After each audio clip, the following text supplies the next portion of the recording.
Marwar bulletin देखने वाले सभी दर्शकों को चंद्रमोहन कल्ला का नमस्कार, राम राम ने खम्मा गणेशा।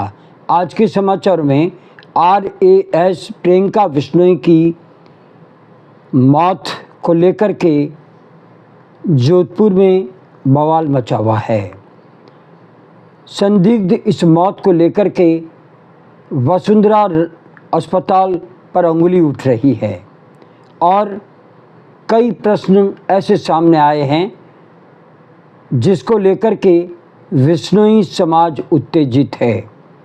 क्या वास्तव में प्रियंका की मौत डॉक्टरों की लापरवाही से हुई है या फिर स्वाभाविक मौत थी? पोस्टमार्टम की रिपोर्ट की जांच करने के लिए उच्च स्तरीय समिति जोधपुर पहुंच चुकी है और उसने एम्स अस्पताल जाकर के पोस्टमार्टम की रिपोर्ट की जांच की है और ये समिति वसुंधरा अस्पताल भी गई बताते हैं। लेकिन जोधपुर मेडिकल कॉलेज की समिति ने जो रिपोर्ट बनाई वो तो लीपापोती वाली बताई जा रही है। आरोप है कि डॉक्टरों ने दूसरे डॉक्टर का सपोर्ट किया है। आज इसी पर चर्चा होगी और हम बताएंगे कि वास्तव में इस समय इस मामले को लेकर के क्या चल रहा है। RAS प्रियंका बिश्नोई की संदिग्ध मौत के बाद जांच रिपोर्ट पर प्रश्न उठने लगे हैं। जोधपुर मेडिकल कॉलेज के डॉक्टरों की टीम की जांच रिपोर्ट गोलमाल वाली बताई जा रही है। जिला कलेक्टर ने इस मामले की पूरी रिपोर्ट राजस्थान सरकार को भेज दी है और प्रशासनिक अधिकारियों की लॉबी के दबाव में मुख्यमंत्री ने SMS अस्पताल की एक जांच समिति की बना करके और उसमें एम्स जोधपुर के डॉक्टरों को मिला करके एक उच्च स्तरीय समिति बनाई है जो आज जोधपुर पहुंच गई और इस समिति ने अपना कामकाज शुरू करते हुए एम्स अस्पताल जाकर के पोस्टमार्टम रिपोर्ट की सघन जांच की है। वहीं ये टीम वसुंधरा अस्पताल भी पहुंची है और वहां की व्यवस्थाओं की जांच की है और वहां जहां पर प्रियंका बिश्नोई को रखा गया और जहां अस्पताल के ऑपरेशन थिएटर में वसुंधरा की सर्जरी की गई उसकी जांच भी की गई है। आपको ये भी बता दें कि अस्पताल में जाकर के व्यवस्थाओं की जांच तो हो गई। प्रश्न ये उठता है कि प्रियंका बिश्नोई के पेट में दर्द था, वे बच्चे की चाह रखती थी। निसंदेह पेट दर्द के बाद वसुंधरा अस्पताल में सोनोग्राफी की गई होगी और कई जांचें भी की गई होगी। उसके बाद सर्जरी का प्लान डॉक्टरों ने बनाया ही होगा क्योंकि ये तो एक सतत प्रक्रिया है जो सर्जरी से पहले उठाई जाती है। आरोप है कि डॉक्टरों ने एनेस्थीसिया अधिक दे दिया। ये भी आरोप है कि ऑपरेशन के बाद अधिक रक्तस्राव होने से उनकी तबीयत बिगड़ी और वे कोमा में चली गई।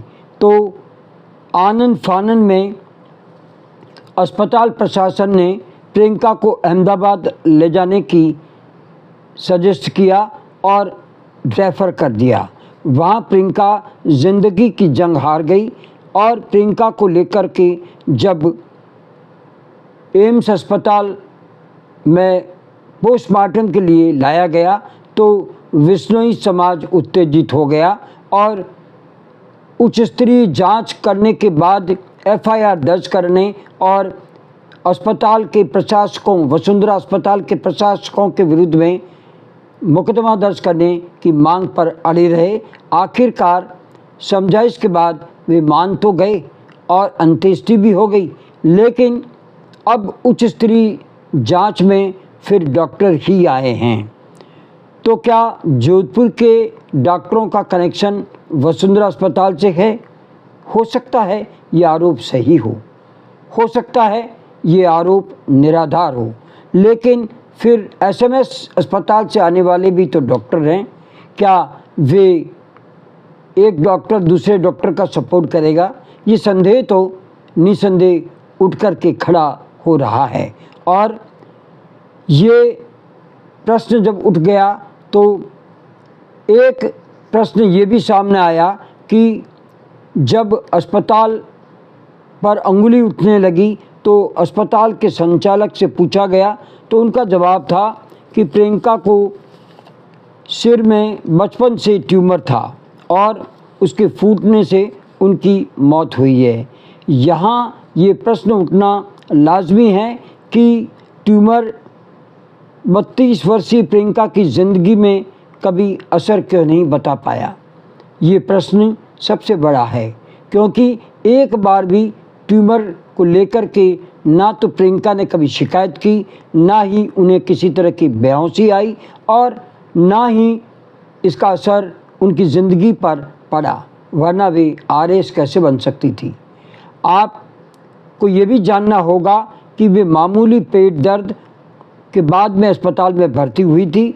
उनके बच्चेदानी की सर्जरी के बाद परिजनों को वसुंधरा अस्पताल के संचालकों ने जब ये जानकारी ही नहीं दी कि इनके सर में ट्यूमर है, तो फिर किस तरह से ट्यूमर अचानक उठ खड़ा हुआ है, ये आरोप लगना लाजमी है।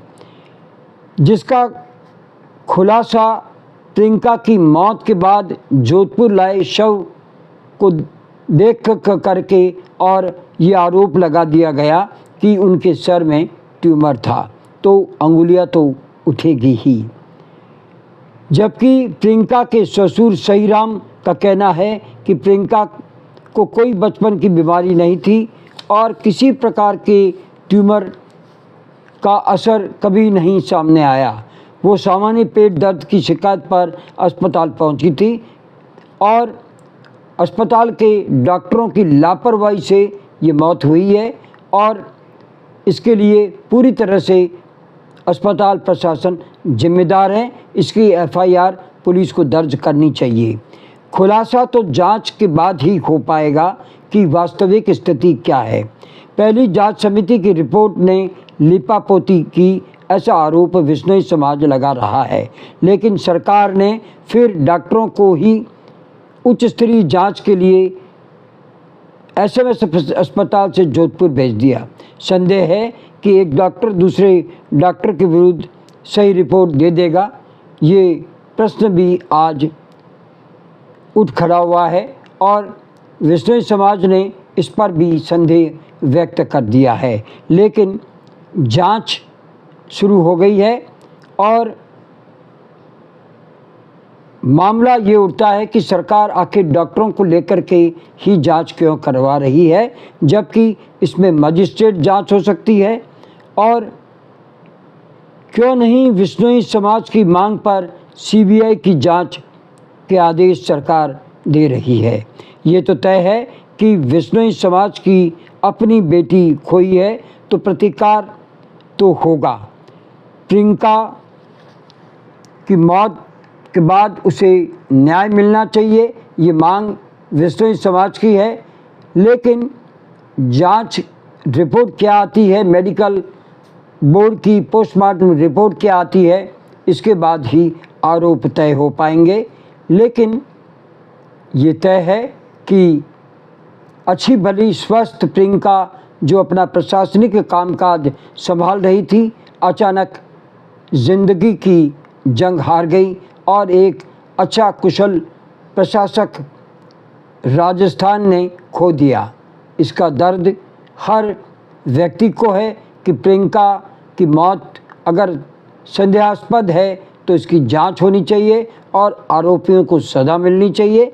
लेकिन ये सब आरोप जब ही सही होंगे जब सरकार इसकी जांच सीबीआई तक करवा सके या डॉक्टरों को ये सख्त निर्देश दे कि ये जांच रिपोर्ट में अगर लीपापोती की गई तो जांच समिति के डॉक्टरों के विरुद्ध भी कार्रवाई हो सकती है।